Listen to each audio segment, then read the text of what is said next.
And this is 10 years of work. All this you saw, it's 10 years of work. I don't believe that anything is impossible. Only thing is that we don't put our mind to it. If you decide that you want to achieve, you will achieve. Nobody can stop you. But you should not believe the limitations of other minds. Other minds will say, oh, that's not possible, that's not possible. So many things. What they cannot do, they try to put on you. We are not them. Well, that's beautiful, and I think a great introduction to our first question I had. There's a lot of young people here today. Yes. A lot of young people at the start of their lives who will definitely achieve many great things, of course. What is one message you would give to us young people, how to deal with this stage of life and how to achieve whatever we want to achieve? Very simple. Don't try to be somebody else. You are already born. You already have an existence. You already have a character constitution, your own unique state or unique constitution. Don't ever try to imitate. That's the biggest mistake you will be doing. Second thing is that if you try to compare yourself with other people, always you will feel less. Never compare. Another person is another person. You are you. Their problems are their problems, your problems are your problems. So always believe that you are unique and express that. See, the world is looking for your uniqueness. The world is not looking for an imitation. If you imagine, just for argument's sake, imagine I like Arnold Schwarzenegger. And I try to become Arnold Schwarzenegger. Do you think it's possible? I don't think so. Yeah, because he's already there. You look quite different as well. Even if I try hard, it's not possible because it's already taken. We can have a role model or what you want to achieve, this is okay. But when you lead with your life, what is the best thing you can give to the world? Yourself. The best investment you can give to this world is yourself. Not your money, your knowledge, all those things are secondary. If you invest yourself in the world invests itself to you. I'm a walking example. But long time ago, 10 years ago, a journalist asked me this question. What is your contribution to the world? I said, myself. It's not how much money you have or what you can attain from the world, what you collect from the world you give, that's nothing. But if you give yourself to the world, you have to give 100% you, perfectly you, not an imitation of somebody. So always I recommend, we are all unique people, we have unique character, we are individual, we are authentic. That authenticity is the right contribution you can give to the world, nothing else. And if you do that, you will be superpowers. And we have the right to be that. And why we are not being powerful in the world or why is our presence not in the world? Because we tend to imitate. And we tend to learn a subject to get a job. That is very silly. You can learn whatever you want, but if the aim is a job, see the usual pattern of life, a child is born, next is education. After education, a job, a marriage, children, house, then retirement, then some pleasure of life and die. This is what we normally do, right? Yeah, it's not really a positive message. It has no adventure in it. I feel it's too tame, very, very tame. That's not what we want to do in the world. What we should do in the world is our full expression while we are living. Let the world know that this man walked on this earth. It is possible, individually possible. You don't need any background, I never had a godfather. Nobody opened doors for me. And people try to pull me down. The people do throw stones at everybody.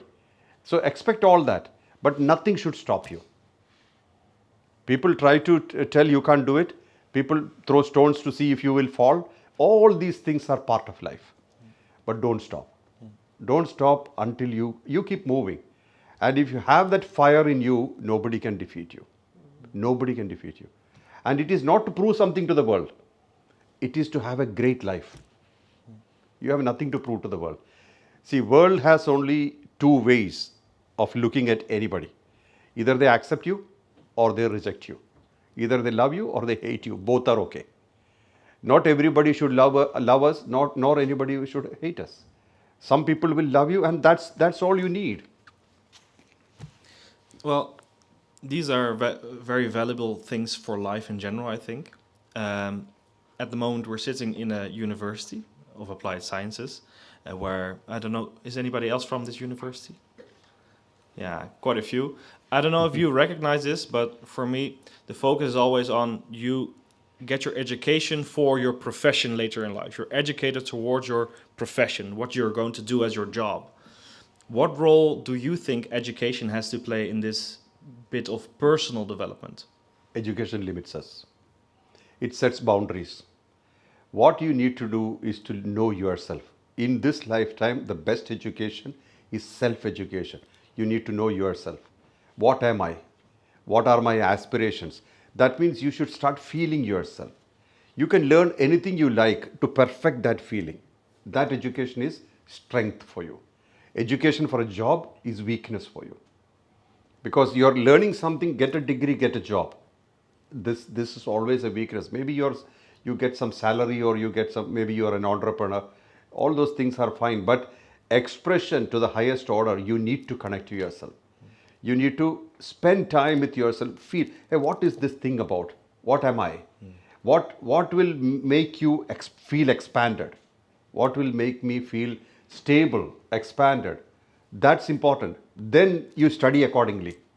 For example, imagine you like to paint. That's already in you. When you paint, you're feeling great. Or you like to sing. And when you're singing, you feel great. So learn things which will strengthen that quality. Then you become a maestro. But if you learn something only to get a job, that's another brick on the wall. We have many bricks on the wall. It's just temporary. Well, that's what society approves, because society creates bricks. Everybody is in their place, everybody is happy. But your expression is stunted. This life is very important. You're born now. This time, this life, you chosen. It's very, very important. And that time and this space should utilize well. As I repeat, it's not to prove to anybody. It is to have a great contented life. Contentment. As a cynical person might say that sounds really egotistical, that everything is about you and your individual development. How would you respond to that? When you are contented, you become bright light in the society. If you are angry, upset, if you feel that something is missing, something is lacking, you will always be like a crying baby in the society. You can see many people protest all the time, isn't it? How many people talk about responsibility in the society? Hardly anybody. Everybody talks about rights. I need this, I need this, I need this. And are they satisfied? Once one thing is settled, another thing. So we are kind of rotating in a greed-based movement. Imagine you are contented. You will be kindness. If you're happy, how will you behave with the society? You will be kind, you will be compassionate, you will be caring, you will be sharing. That's exactly what you want to do in the world. It's not selfishness. You imagine any contented person, any person who's happy, they'll be super kind. This is psychology. So it is not selfishness. When you are happy, you will express kindness. When you are unhappy, you express anger, you express various emotions which are sometimes detrimental for your future.